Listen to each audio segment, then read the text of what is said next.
ভাবি, আজ পর্যন্ত কেউ তোমার রান্নার প্রশংসা করেছে? না গো, কেউ প্রশংসা করে। তাহলে ভালো করে রান্না করলেই তো পারো নাকি?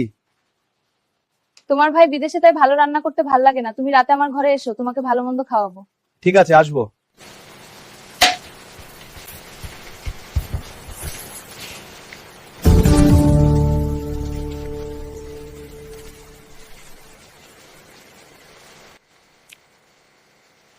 সন্তান কিভাবে দেব?